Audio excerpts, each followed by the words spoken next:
Hi, everyone. Welcome to Empower Hour. Today, I am really thrilled to introduce you to Miss Diana Diaz, the founder and empowerer of the Goddess Mercado and the Queer Mercado. She founded it in COVID? Yes, in COVID, and has created this beautiful platform and network for vendors and the community to come together to build economy, to build community. And she embodies empowerment and power and leadership. And so, Diana, welcome, my friend. Thank you, Gina. Thank you for having me. Thank you for including me in your beautiful project, Ah. Elevating Stories. Oh, yes. And yes, she does dress like this every day.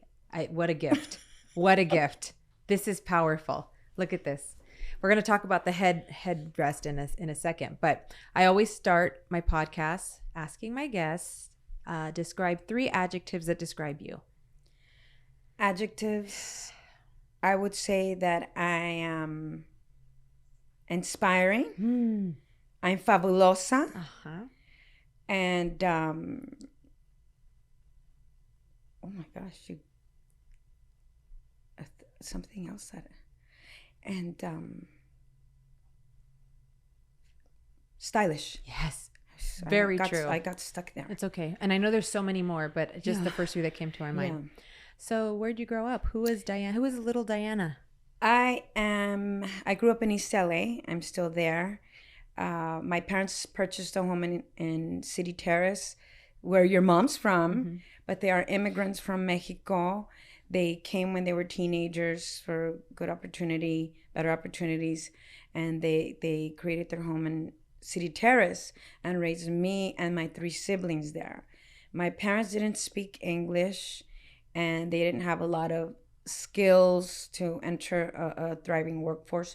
So they created a small factory on their own in East LA. My dad gathered up all the vecinos and my cousins and dug out the basement from our home. Really? And he built a full factory. He had background. He was a tailor back in Mexico, an apprentice. So he learned how to sew.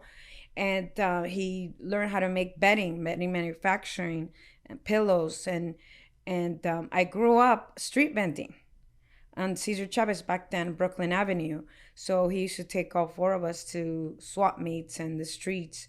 And that's how he was able to purchase 2 homes and put my older brother through private school, through the street vending, through the small business, through manufacturing, through sewing. And because we were poor, we also had to learn how to make our own clothes. I always loved colorful clothes, like floral. And he used to take us to downtown, to the fabric district, to buy wholesale fabric and for his bedding. He did a lot of interior design. And I used to fall in love with the patterns. And as I grew older and he knew that I liked fashion, he told me, you know what? Why don't you pick some material? And back then, the Armenian-owned businesses, it was a big flirt. I used to flirt with all of them. They used to like, Mia, pick whatever you want and we'll sell you a yard, because they only sold wholesale. So I would go with my dad on these trips to buy textile and pick, a couple of yards at a time with the money that I would save, because hasta eso, he didn't buy the material for me. I had to learn to buy it on my own. And he taught me how to make patterns out of clothing that I already had. And I learned apparel construction. And that's how I started with the fashion. And I would mix and match with the thrifting clothes, with the clothes that was given to us by the church. Wow. So I always looked fabulous. So I thought, but I was able to be very resourceful, and that comes from, being poor, the poverty, which I'm not embarrassed to talk about anymore. But back then I was embarrassed. I was trying to hide and mask that we didn't have a lot of resources, that we didn't have a lot of money. And I thought I did it well. I made my own mini skirts and my plaid pants and, cut up stuff and upcycle, add some lace and beads. And I started enjoying it. And so how you grew up, where'd you go to school? I went to public schools in East LA. I went to City Terrace Elementary, El Sereno, Wilson. And although I was able to qualify for colleges out of California, my parents didn't let me. And I was Why not? they were very protective and very old school.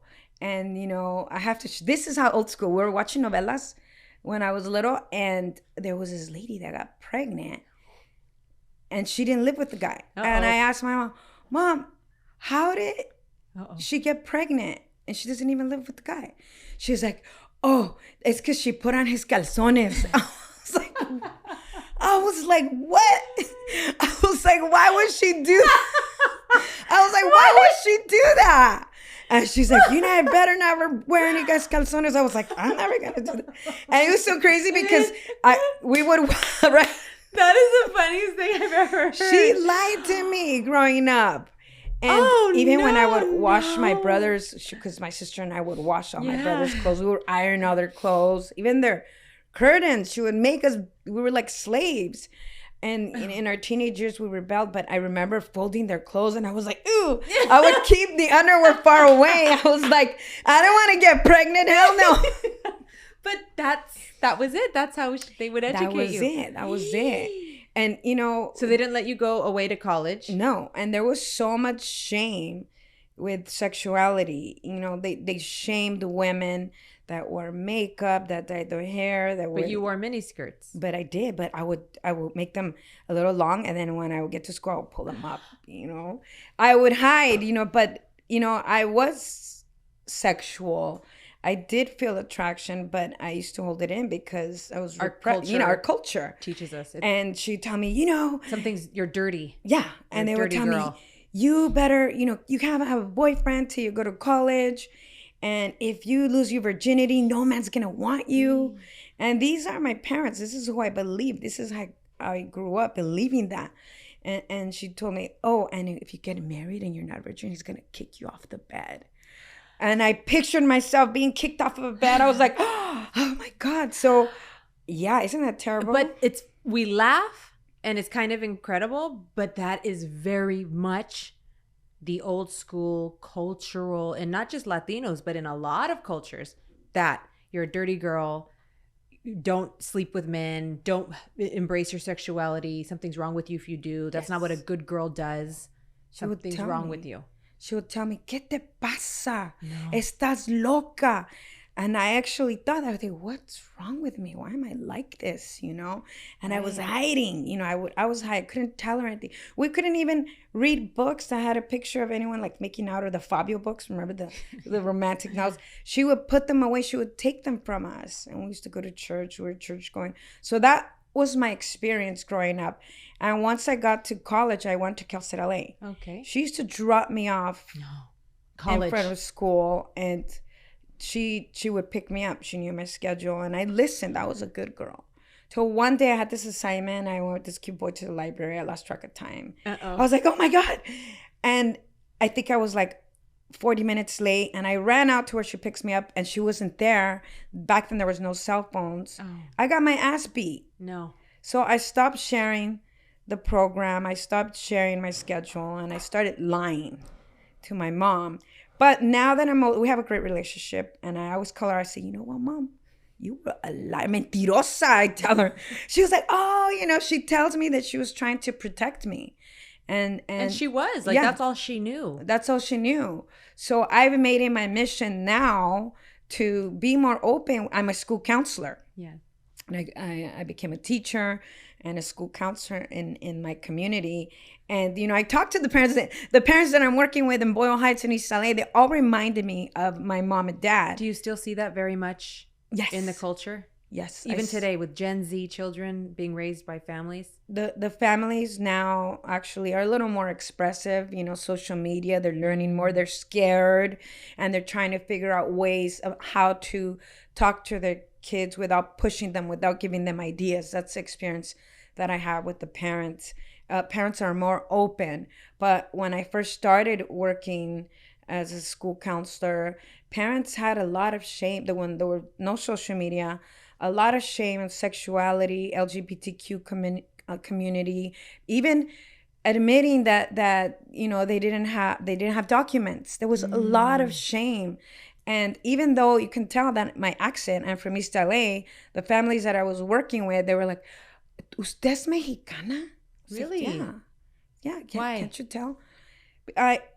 Because maybe you were out there. I had decorations in my office, like Mexico, and I think prior to me coming to the school, there were a lot of white counselors or not a lot strong representations of people from the community. And in that position of leadership. And I am from East LA, working in East LA, went to school in East LA, my college in East LA, even though it's Alhambra actually.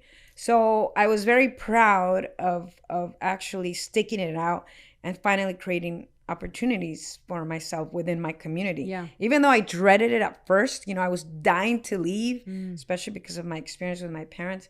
In the end, I'm glad that I stayed because I'm deeply inspired by my whole experience and by the experience of the kids that I am working with. I tell everyone that I feel like I was part of a longitudinal study. Totally. Because I was a TA, I was a teacher. So that was your first, your career initially went into I worked in fashion. Remember Contempo Casuals? Yes. I worked at the Montebello Mall. I was assistant manager. I used to sell at swap meets. I learned how to sell swap meets, so I would make clothes and pillows and blankets. I bought a car, so my dad was like, "Ándale, you know how to make money." So I would rent out my spot in Riverside. On weekends, I would drive out to Riverside at 16 years old. I was like, "Okay, I'm gonna make some money," and I learned that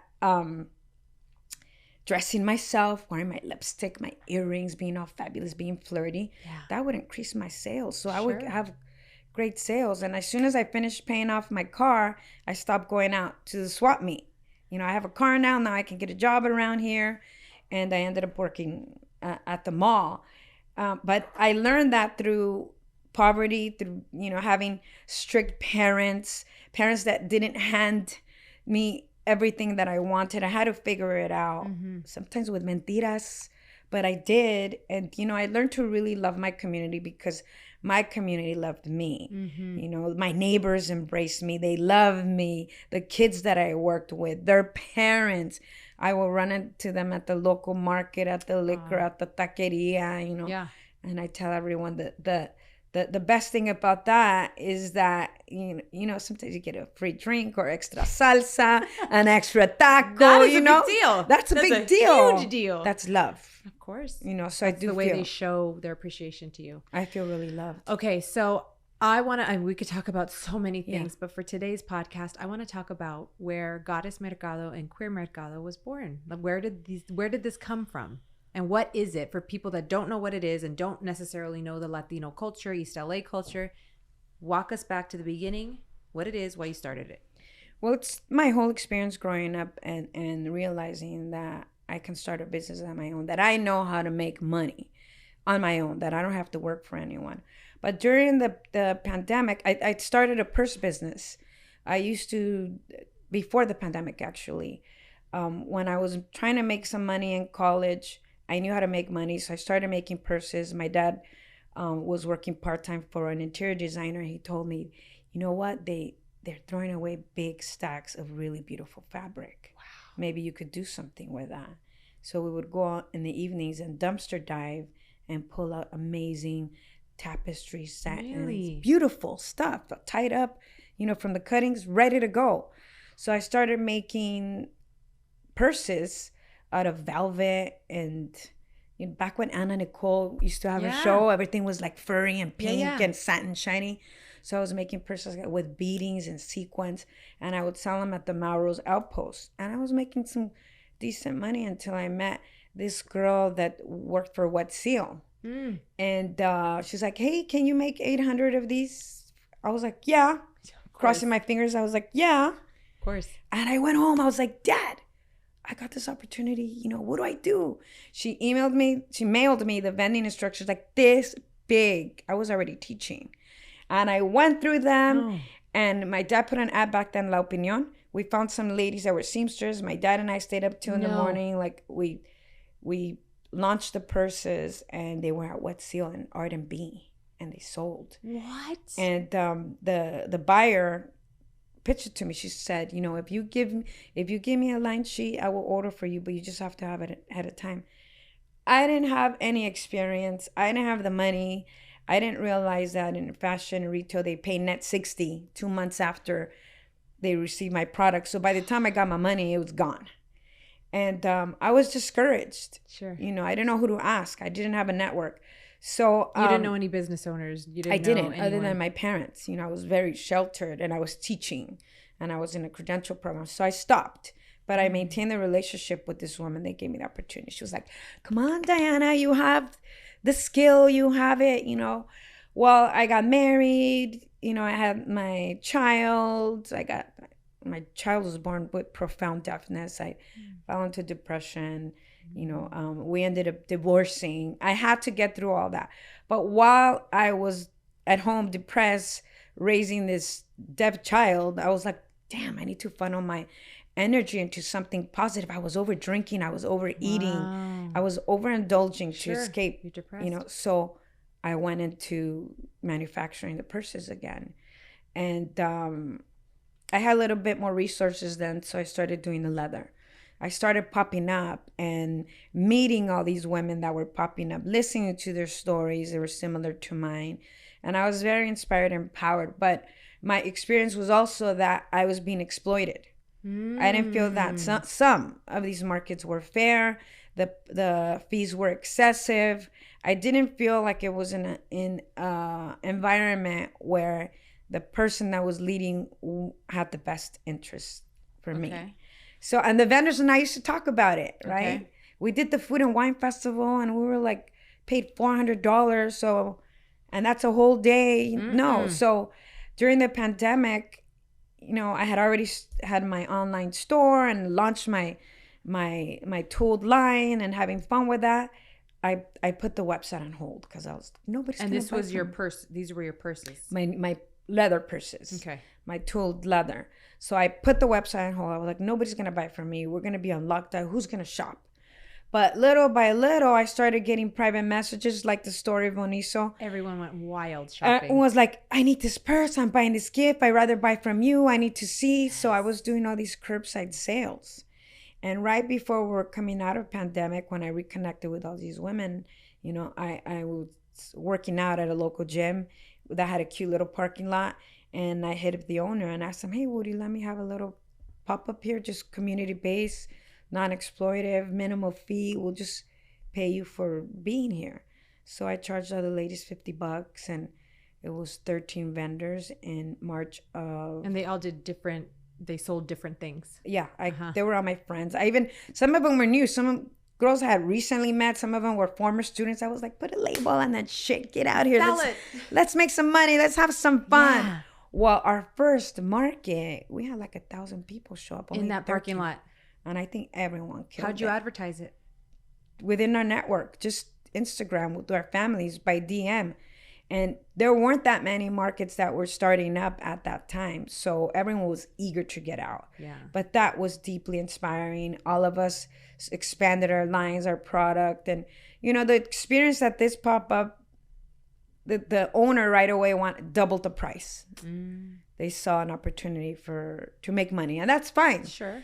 But I didn't want to make money off my friends. I wasn't charging my friends for me. I was also paying the fee. And I realized that I need to find another space that would line up with my mission, my vision. We popped around in a couple of places. We had the same experience. People right away saw the opportunity to make money. And eventually, even the school that I was at, you know, the principal at the school that I was at, she's going to hear it. She's my friend, and that's okay. I promised to give her the profit because she worked at a school. I saw an opportunity to help the kids and us make money off of our brands. Well, within the year, she increased the price. Yeah. And, you know, I was like, well, I can't be here. Yeah. So Supervisor Solis offered the park. Yeah. Because Supervisor Hilda Solis, yes, on the LA County Board of Supervisors is who she's talking about. She's amazing. She's my comadre. Yes.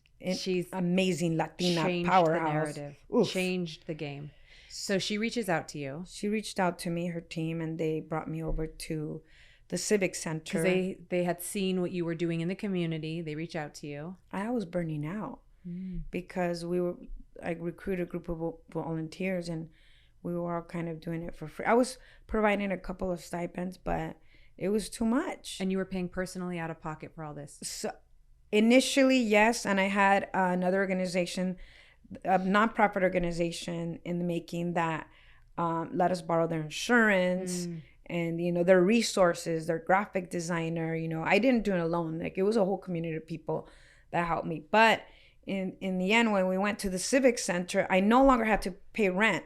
So I had... And the Civic Center, back up and explain that. How did you land at the Civic Center as the location? We were invited to do a big community festival, and it was a hit. The community came out. You know, a lot of organizations were doing the marketing in the making. The Eastmont Community Center, the county itself. And it was a beautiful space. It was a space where I grew up. My dad used to take us to that park. It has a theater. Oh, yeah. They used to have the Domingos Alegres. We fished there. I watched Menudo perform there when I was a little girl. And being there and seeing the community there come and support was so beautiful. And it did bring back a lot of beautiful memories. And it felt like Mexico. Everyone was at the plaza. Beautiful. Everybody ran into students, parents. And at this point, it's still just Goddess Mercado. Oh, back up. Within 3 months of starting the Goddess, which was just a community of female vendors every month getting together and selling stuff. And showcasing our product. One of my former students who is queer, I was working with him doing photo shoots, and he was in foster. He had like really bad experience growing up, even coming out. So we really bonded, and we used to always talk about that experience. One of those times he told me, Miss, the kids, that's what they call you. Hey, Miss. He's like, hey, Miss, that's great that you're doing this for the women in East LA, but what about the queer community? I'm tired of going out to the West Side. It's so expensive. It's so far. I'm not always accepted, you know, as a queer boy of color. Why don't you do a queer market? And I was like, done. Because my experience as a school counselor 10 years ago, longer, 15 years ago, when more kids started coming out, when LAUSD started really supporting queer spaces, kids were coming out, and they were coming out to me in record-breaking numbers. Wow. That had never happened to me before. Well, in Boyle Heights, the familias, the señoras. Talk about old school. A lot of them were having a hard time with their children coming out, gay, lesbian. And I had experiences where the moms would tell me, I already took him to the sacerdote, to the priest. And I already told the sacerdote, and they're working with him, please change my child. No. And that was so personal because I have family that is queer, and my son was born deaf, and I can't compare that, but I was a little resentful. I was like, here you have, because I got to know the kids really well. And I would tell these ladies, after developing a good relationship, I'd say, Señora, I have a deaf child.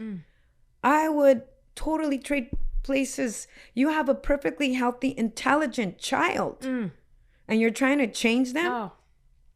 So I had a hard time working with the families, and there weren't that many resources that you could Google. I would Google you know, groups for the comunidad, queer, lesbian. There wasn't that much, even though there was some support. And I was sending a lot of families to the Hollywood LGBTQ Center for support. So I remembered all this, and I realized that as a mother, as an advocate for you, as a counselor, as a mentor, that it was important. And I did see firsthand that there was a need. And I was part of a big queer network. I had a huge, you know, community of queer friends and family. So I reached out to them, and within the month, because I called LAUSD first, I was like, is it okay if, you know, I start this queer market on the third Saturday after the Goddess? And their first response was, you know, it's about time. Wow. I think the man that I was speaking to also had queer families. Like, it's about time. Wonderful. And anything that you need, I will help you. So that's wonderful to hear. I wasn't expecting that. No one was Usually hesitant. I hear it's always red tape and no, and we'll figure it out. Generally, my thought is there's not going to be support for that from a governmental you know, city level. That's what I But thought you had too. support. Because I was already asking. I asked the other places and they were like, well, you know, like, let's wait. Let's see, Yeah, you yeah. know, let's see how this goes. That was my experience. And even at the first location, you know, the owner was very Christian, evangelical. The Yeah. owner was like, no. Oh. I was like, boring. But so the school, I was like, well, you know, like, I know they have the Safe Space campaign. Let's see.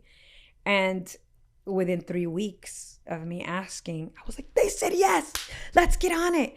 I got the logo. I went out to Orgullo Fest, handed out flyers, recruited vendors. We started with 40 vendors and non-exploitive fee with a stage, with live performance. As soon as I started marketing it, people started reaching out. The queer community really stepped it up, came out and supported and wanted to be a part of it because it is the first permanent queer family safe space in East LA. It did not exist. Beautiful. There were a couple of clinics, there were a couple of bars, and there were like one-offers, I think small, little. But not something consistently family friendly. The Queer Mercado was the first, and it was very beautiful. Thank you for creating that space. Just thank you for the community. I mean, wow. It's been it's so a gift. Fun. It's a gift. Yeah. And so that all started in the pandemic. Yeah. Holy moly. Yeah. 2 years. So we're going to be 3 years in July. It's been a lot of work. And you still are a full-time counselor. I'm part-time. Part-time. So I was working full-time, running workshops, empowerment workshops for the community through LAUSD and the city of LA. While I was doing the whole circuit of workshops, I was visiting Garfield High School. And I really love working with parents and talking shit to the señoras. I'm like, señoras, you can't be like my mom. We have a great time. They loved me. So they told the principal, hey, we want her here. And he recruited me and I agreed. I said, if you have something part-time, I'll come. So during the pandemic, they weren't able to secure part-time. But during pandemic, the schools got a lot of money. He reached out and he told me, I know what you're doing. I support it. You want to come part-time and keep doing the workshops. So now I do part-time workshops, full-time for the parents on growth mindset, on how to effectively communicate with your teen, on self-care for teens. It's actually on modeling self-care for teens because our community doesn't practice a lot of self-care. The señoras that I work with, they put their children first. You know that. Oh, no. So I talk to them about it. And I do a lot of exercises, some things that I'm learning from your podcast. And then I go into the 9th grade classes. It's kind of like an intervention. And I do the same series, growth mindset. I call it How to Earn Straight A's. And it's all growth mindset. Wow. And I get the kids excited. I pump them up. And self-care, effective communication, and bullying.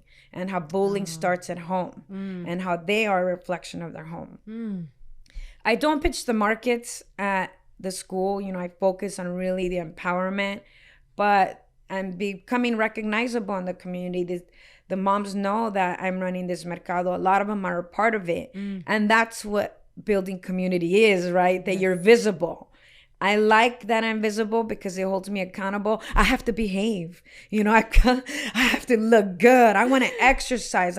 Can't just talk about it. I have to be about it.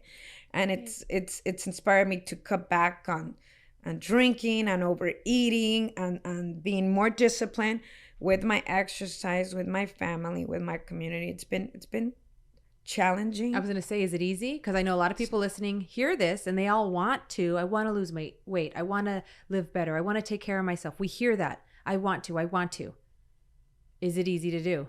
It's the hardest thing I've ever done, aside from being a mother. Yes. It's so hard, but I have this whole community that I love. Yep. I know. And you are doing it for yourself first, but because you're an example, not only a leader and a community builder through the mercado and through your work as a counselor, but you're leading by example. And you are, and I see it, the way you live, how you talk to people. You speak love to anyone you meet. It's just beautiful. Like you radiate this like beautiful energy, you know?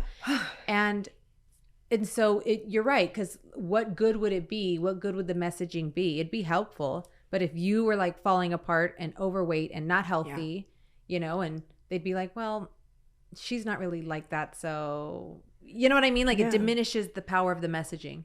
And so to lean into it it's hard. It's very hard. While I was doing it, while I went through the divorce, I had to go to therapy. Yeah. What I learned in therapy, I was already divorced. And I didn't want to be alone. You know, I'm romantic. I love to love. You know, men love me too. You know, women too. So I was like, I didn't like anybody that I was attracting. And, you know, the therapist was like, okay, make a list of the 10 things that you want in a partner. And I made this list. You know, I want someone who's fit, who's attractive, who always looks good, who's successful, who's hardworking, who has their own business, who's positive. You know, I made this long list. And then she said, you have to become that person like, first. Shit. Yep. You attract what you are. I'm seeing that, you know, I'm hearing more of that. But at the time, it was the first time that I was like, shit, all right. So I started getting fit. I got personal trainer. I was running. I was eating less. I cut back on drinking because I was a big old borracha, you know. And I did. I attracted what I was becoming. And I'm still attracting that, you know. Always. People that are hardworking, that are positive, you know, like, and it's great because now I'm addicted to that. I want to be around people that are empowered, that are inspiring, that are fit, that are healthy. A little side note, I'm going to this boot camp, to this gym, and I showed up one class, and the regular coach wasn't there, and this gordo was there giving the class. And I took my son, right? And him and I looked at each other. I was like, I don't want to take this class from this gordo. And he was cute. But that's the same messaging, right? Why didn't you want to take the class? Because he's not about it. He's not about the lifestyle. And we talked about it after, but I was doing it and I wasn't into it because I know. I get it. And that's why listening to you, you know, you're Latina, you're Chicana, you're an amazing, inspiring, empowering, generous woman, and your mom's from City Terrace. And that's who I want to be around. Yeah. Women like you, women that are doing it. Because you're going to hold me accountable. You're going to be like, hey, what's up? I thought you know, and that's, and I know I get you. I'm like, what did you say? And you're like, I'm not trying, I'm doing. I like that. Birds of a feather. Yes. Birds of a feather. People that don't think like us think something's wrong with us. Well, you know how they are. We think people will say, oh, you think you're better than us? Oh, you know how they are. They're just out there. Negative. Well, I don't even associate with those kind of people. I don't even know how, because your growth has taken you to other levels, and it's okay. We're not meant to communicate and have them in our circle. It just doesn't work. It's vinegar and oil. I miss some of my friends. Okay. You know, that I used to hang out with, that I have these old memories now. Yeah. But I'm really enjoying these new experiences that I'm creating for myself, and also the women that I'm surrounded by. The women that are overcoming, the women that are creating, the women that are dreaming big, because that's contagious. It's so good. It's so empowering. Women like you. Thank you. I really appreciate you. I appreciate you too. Scolding me. I do. Scolding all of us. It's all in love, because I know what you're capable of, and I know it doesn't feel like it sometimes. And so when I come in, just even if I'm like, excuse you, how are you talking about yourself? That is so rude. Change your language right now. And you love it, and you need it, because we need that. You need that reminder sometimes, and we don't in our culture. We certainly don't get it, not enough at least, or not at all sometimes. In our communities and our friends and people were not raised like that, and that's okay. But now you have the choice to live that way, another way, and it's paying off. It's paying off 100%. And so what are you doing with the mercados next? Well, I have to brag. You do. That Supervisor Hilda Solis honored me as Woman of the Year. That's not why I did the market, but receiving the honor was The recognition, it validates you. I was like, shit, she's watching me. I better behave, you know? And I like that I've been in a place where I can be authentically me. How beautiful that you Where created I could that. be chicana, consejera, Mini skirts. whatever I want, wearing my crown everywhere. Now, quickly on the crown, tell everyone what the crowns are and if they wanted to buy one and order one. And can you show everyone your purse? You want to grab your purse? Yes. Just because I want to use this platform as well to empower your products and your mission.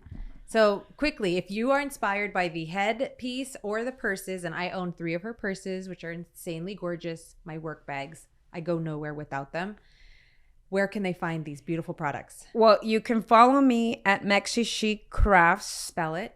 MEXICHICCRAFTS.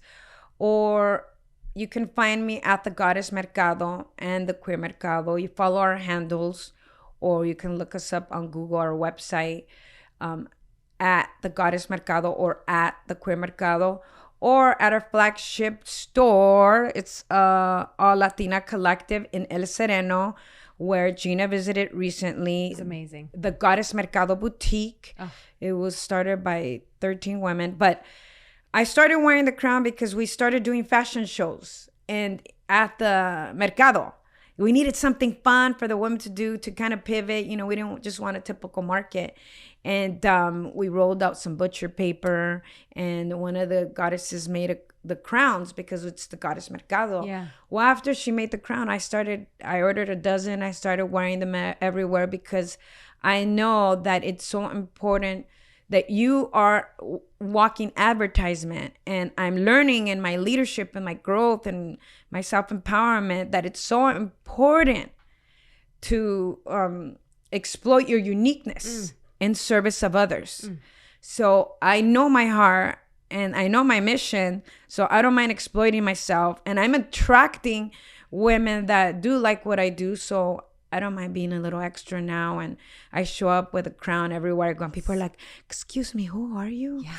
Here you go. Here's my flyer. You know, it works. So it works. And that's why I wear the crown, and it's fun. Well, aren't you embarrassed? I hear people saying that. Aren't you embarrassed? Yeah, a lot of the clients that I'm working, they're like, I don't know, I can't wear them. You freaking wear it. You be loud and proud of who you are. And I had a meeting with the goddesses from the boutique in January, and one of the opening questions was, when was the last time that you were called a goddess or referred to as a goddess as you have been now that you've joined the Goddess Mercado movement? You, Gina. When was I called one? No. Never. No. I wasn't. And now my son's like, hey, goddess. What's up, goddess? No, goddess. You can't do that. And it's a beautiful way to be referred. And it's a constant reminder of where I have to be. That's it. You know, I have to treat myself like the goddess that I am, the goddesses that we are. Nothing less As than women, we are life givers, we are nurturers, we are creative, our bodies are amazing, our chichis and our nalgas start wars like Helen of Troy, right? Yeah. We can seduce, we can enchant, we can charm. Yeah. Or we could do the opposite. That's right. You know, a lot of women do. But I'm on a mission, you know, to empower myself and all the women that surround me by, you know, really feeling like a goddess, looking like a goddess, acting like a goddess. You guys follow her because it's infectious, the energy and the empowerment. And it does not hurt to continue to grow your community, whether it's virtual or in person even. Continue to find the spaces where these type of women exist. And so check out Diana's page, her headpiece, her purses. She has a huge collection, all from Mexico, right? Handmade? Yes. Handmade purses. So come on, you're supporting community. And I appreciate you. I love you. I'm going to have you back because there's so many other things we can talk about. Don't forget to mention that I have a podcast that you were on that got the most listens. Tell us about the podcast. I have a podcast, Fashionista Activista, that is actually elevating the voices of the women that are part of our network. Yay. They're talking about their journey, and also women like you, women that can come on and inspire the vendors and make them dream big and see big things for their own brand. So I hope that everybody will listen, and it's fun. Yeah, it is fun. It's good. It's more of this. Yeah. I love you, amiga. I love you, Gracias. Gina. Thank you so much for having me. Okay, bye. Bye.